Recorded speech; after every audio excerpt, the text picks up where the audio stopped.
The Whitmore house was quiet, but it wasn't peaceful. The air smelled faintly of medicine, and the steady tick of the grandfather clock in the hallway only made the silence heavier. Harold Whitmore, once a man who filled every room with his voice, now looked smaller in his leather chair. The hospital had sent him home with words no one wanted to hear. His time was short, and everyone in that room knew it. His children and relatives had gathered in the grand living room, a place built for celebration, but now heavy with tension. The fire crackled in the fireplace, but no one felt its warmth. Harold's hands, lined with age and trembling from weakness, gripped the armrest as he spoke. His voice was rough, but still carried the weight of authority. "I won't be here much longer," he said, letting the words sink in. "Before my time is up, I'll make sure this family knows where it stands. A new will, one that leaves no questions." The room shifted. A murmur rose, quickly swallowed back into silence. Every person there was thinking the same thing. The money, the houses, the company. Who would get what? On the coffee table sat a family photo in a silver frame. Years old, taken when they still smiled easily. But there was something odd about it. One space had been carefully cut out. The missing face belonged to Emily, the young woman who had once been part of them. She had vanished from their lives after the sudden death of Harold's youngest son, Michael. At first, people whispered out of pity. But then came the rumours that she had been unfaithful, that the baby she carried wasn't really Michael's. Those whispers grew louder with time, until Emily's name became something spoken only in anger or shame. Now, as Harold's words about a new will echoed through the room, no one noticed the faint sound outside, the front door easing open. Fate was about to let someone back in. The heavy oak door creaked open, and a cold draught swept into the living room. Every head turned at once. Emily stepped inside, holding a baby close to her chest. The child stirred, his tiny hand clutching her blouse as though he knew he was walking into a storm. The room froze. No one said a word at first, but the shock didn't last long. "You have some nerve," Harold's eldest daughter muttered, her voice sharp as broken glass. "Showing up here of all nights." Emily stood tall, her back straight, despite the weight of every eye on her. She had heard about the gathering, about Harold's plan to announce his will. She knew this might be her only chance. "I didn't come here to start a fight," she said calmly, her voice steady, though her heart pounded.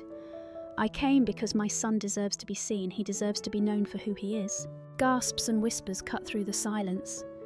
One of Harold's sons scoffed, his arms crossed. "You expect us to believe that child belongs here, after all this time, after everything we've heard about you?" The baby stirred again, letting out a faint whimper.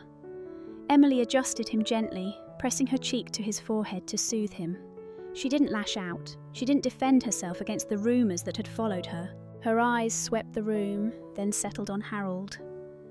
His expression was unreadable, his hand gripping the armrest of his chair so tightly his knuckles turned white. "I didn't come for money," Emily continued, her voice quiet but firm. "I came for the truth, and whether you accept it or not, the truth is standing in my arms." The room bristled. Some exchanged doubtful looks, others shook their heads. But for the first time that evening, the fire crackled in complete silence. Then Harold rose slowly to his feet. His face was red, his jaw tight, his eyes burning with something far stronger than grief. "You should never have come back here," he said. Harold's cane tapped hard against the floor as he pushed himself upright.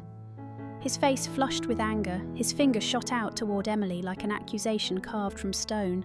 "Get out!" he barked. "You have no place here. Not you, not that child. Leave before I have you put out."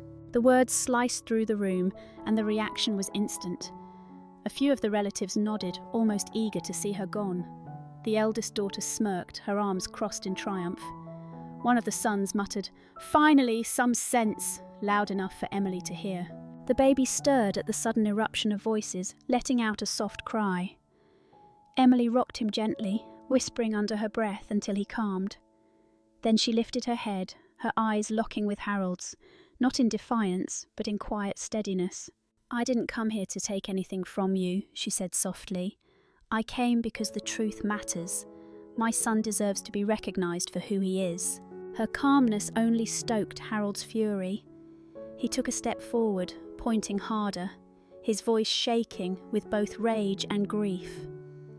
"Don't stand in my house and try to shame me with your lies. I lost my son, and I don't want to see his memory dragged through the mud." He paused, his chest heaving. "I don't want to see it." The room erupted again, whispers overlapped with outright accusations. "She just wants the money. That boy doesn't even look like him. She should have stayed gone." The voices circled her like a storm, loud and relentless. But Emily didn't raise her voice. She didn't beg.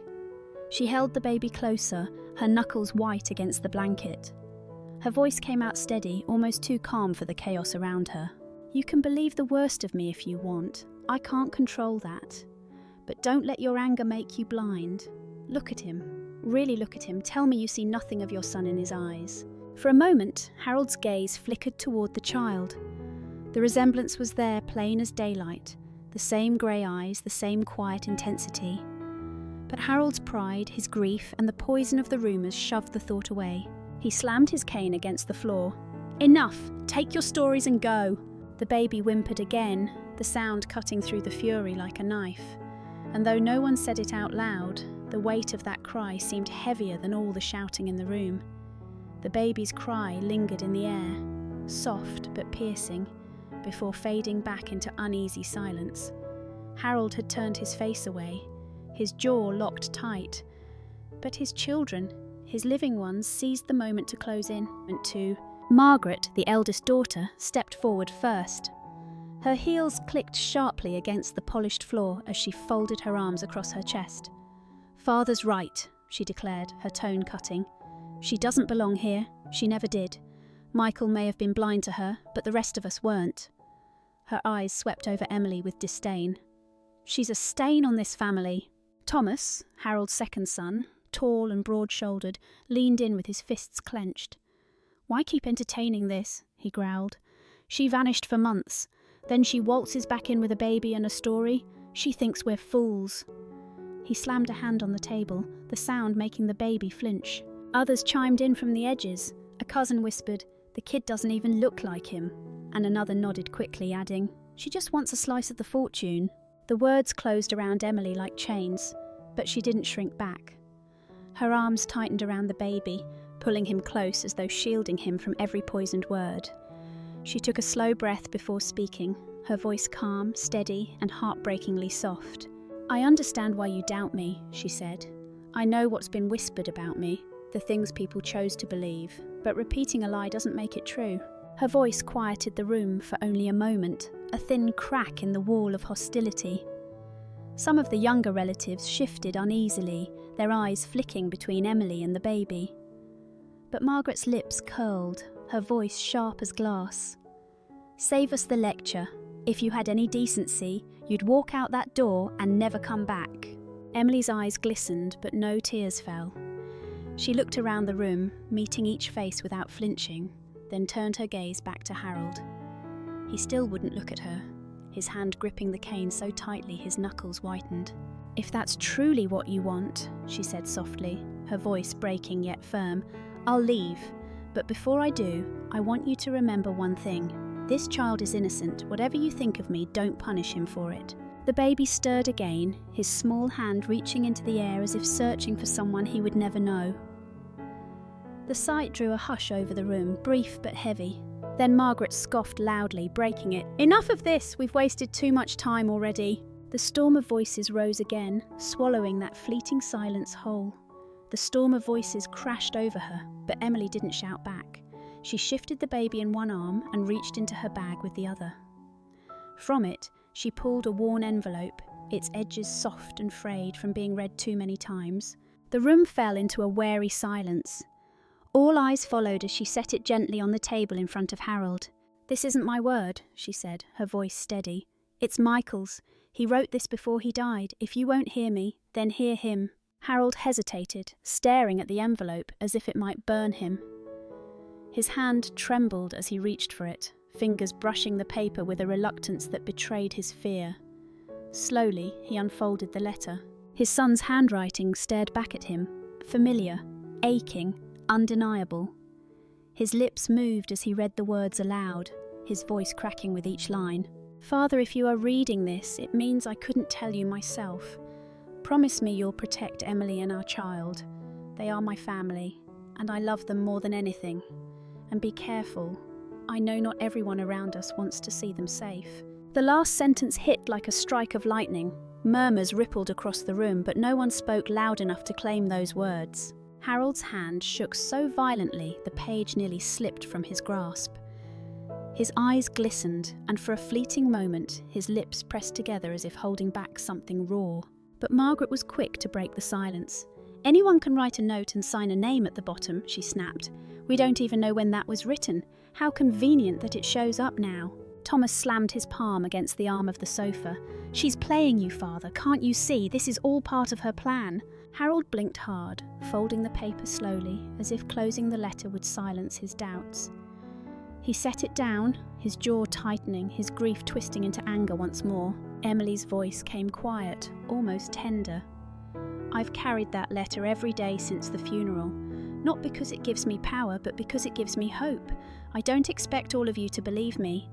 But I know his words, I know his handwriting, and I know what he wanted for us." The baby shifted in her arms, letting out a soft sigh as though echoing her words. For just a moment, Harold's eyes flicked toward him again. His grip on the cane tightened until his knuckles went white, but he said nothing. The fire popped loudly in the silence, filling the space between truth and doubt. Harold sat back heavily in his chair, the folded letter trembling in his hand.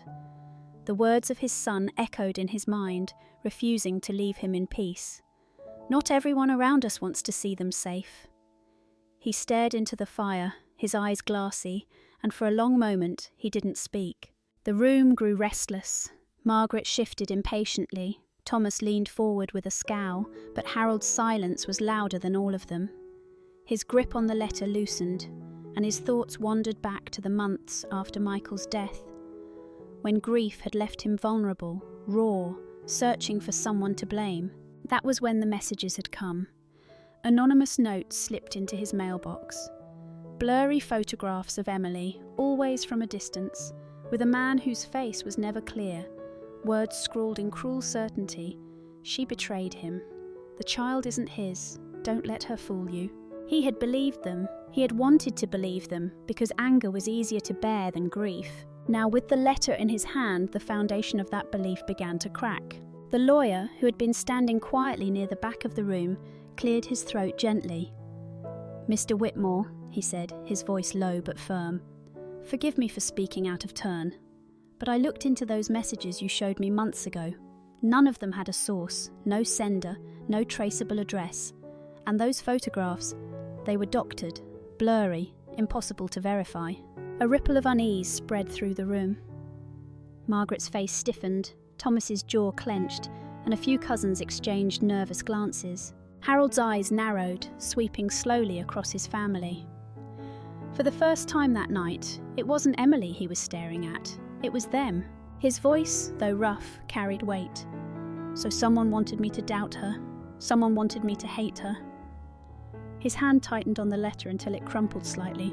He turned back to Emily, his face shadowed with grief and suspicion. "If what you say is true, if this child really is my blood, then why wait until tonight to come back?" Emily's lips trembled, but she steadied them, her eyes never leaving his.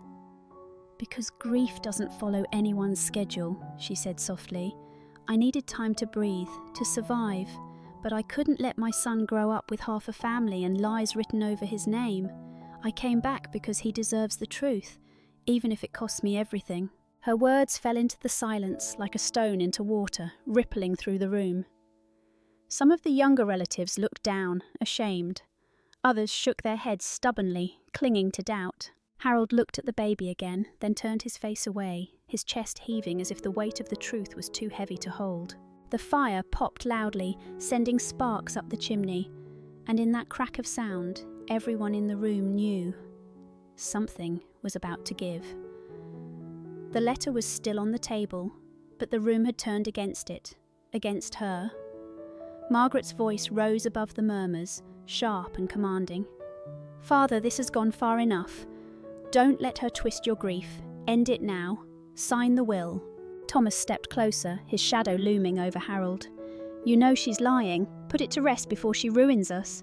The words came like hammers, pounding again and again. The lawyer hesitated, then slid a thick envelope across the table. The old will, the one that erased Emily and the child as if they never existed. The sound of it landing on the polished wood echoed like a verdict. Harold's chest rose and fell heavily. His hand shook as he reached for the pen. The firelight caught the sheen of sweat at his temple. His breathing grew uneven, each inhale rougher than the last. His cane wobbled against his leg, as if even it could feel his doubt. Emily took a step forward, the baby stirring against her chest. Her voice was low, steady, but carried through the storm of voices. "If you sign that paper, you erase your grandson. You erase the last part of Michael that still lives." Her words trembled at the edges, but her tone remained respectful. She wasn't begging, wasn't accusing, she was pleading for truth. Margaret leaned down beside Harold, her hand gripping the arm of his chair. "Don't listen to her. Protect this family. Protect what's ours." At her signal, 2 security men stepped into the doorway. Their presence was quiet but menacing, as if they had been waiting for this very moment. One of them took a slow step forward, and Emily's stomach twisted. Her voice cracked, but she didn't lower her head. "If you believe this is justice, I'll walk out with my son, but the truth won't stay buried forever. One day it will speak louder than these signatures." The baby whimpered, his tiny fist clenching the fabric of her blouse. The sound froze Harold mid-motion. His hand hovered above the page, sweat sliding down his palm. The pen slipped slightly between his trembling fingers. The room fell silent, every eye locked on him. For a moment, the only sounds were the pop of the fire and the soft cries of a child who didn't understand the war raging around him. And then slowly Harold lowered the pen to the paper. The pen trembled above the page, the tip hovering just an inch from ink and finality. Sweat beaded on Harold's forehead, his knuckles white around the cane as his children pressed in closer. The room seemed ready to swallow Emily whole. Her heart pounded so hard it shook her chest. She had held her ground through whispers and accusations, but now, watching Harold's hand inch toward the paper, she knew words were no longer enough. With trembling fingers, she reached into her bag once more. The motion was small, almost desperate, but it stilled the room. From it, she pulled a sealed folder, its edges creased and bent from being gripped too tightly. She had carried it with her the whole night, hoping she wouldn't need it. But hope had run out. "Wait," Emily said, her voice breaking but clear. She stepped forward, laying the folder gently on the table beside the will. "I didn't want it to come to this, but if everything else is dismissed, then let this speak for itself." Harold's hand froze. Slowly, with suspicion etched on his face, he opened the folder. Official documents stared back at him, stamped, signed, and undeniable. His eyes scanned the page, his lips moving silently as he read the conclusion. Then the words left his mouth, raw and hoarse. "The paternity test confirms this child is the biological son of Michael Whitmore." Gasps broke across the room. A cousin covered his mouth, another sank back into the sofa. Margaret's face drained of colour, her lips parting, but no words coming out. Thomas muttered a curse under his breath, his bravado crumbling. Harold's hand shook so violently the pen slipped from his grip and clattered against the table. His chest rose and fell in ragged breaths. His eyes, for the first time that night, really saw the child, the same grey eyes, the same quiet spark that once lived in his son. Emily clutched the baby tighter, tears shining but unshed. She hadn't wanted to use the papers this way, but now the truth lay bare for everyone to see. The room was silent, thick and suffocating. Even the fire seemed to quiet, its crackle muted. The only sound was the soft coo of the baby, a sound so small yet heavier than all the shouting that had come before. Harold's lips trembled, his cane wobbled as he whispered, barely audible, I see him now." The folder with the paternity test results still lay open on the table, its truth plain for everyone to see. No one dared to touch it. No one dared to speak. The only sound was Harold's ragged breathing as he steadied himself on his cane. His eyes, sharp even through the haze of age and grief, swept across the room. "Someone," he said slowly, his voice low but cutting, "wanted me to believe lies. Someone planted those messages, those pictures. Who was it?" The silence that followed was suffocating. Eyes dropped to the floor, shoes shuffled against the rug, not one voice spoke up. Harold's cane slammed against the hardwood floor with a crack that made the baby flinch. "Don't make me ask again. Who was it?" He turned his gaze on Margaret. The eldest daughter had been bold all evening, the first to spit venom, the one who urged him to sign. Now she shrank under his stare, her hands twisting together in her lap. "It wasn't me," she said quickly, her voice shaking. "I only repeated what everyone else knew." Harold's eyes narrowed. "Then tell me, how did you know what was in those messages before I ever showed them? How did you know details I never shared?" Margaret froze, the blood drained from her face.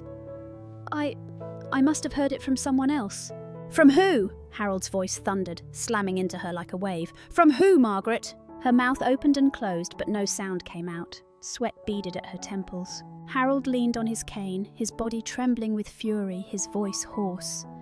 "You are my daughter, and you looked me in the eye while poisoning me against my own grandson. Say it, admit it." Margaret's lips quivered, her shoulders shaking as the silence stretched. Then, finally, her voice broke into sobs.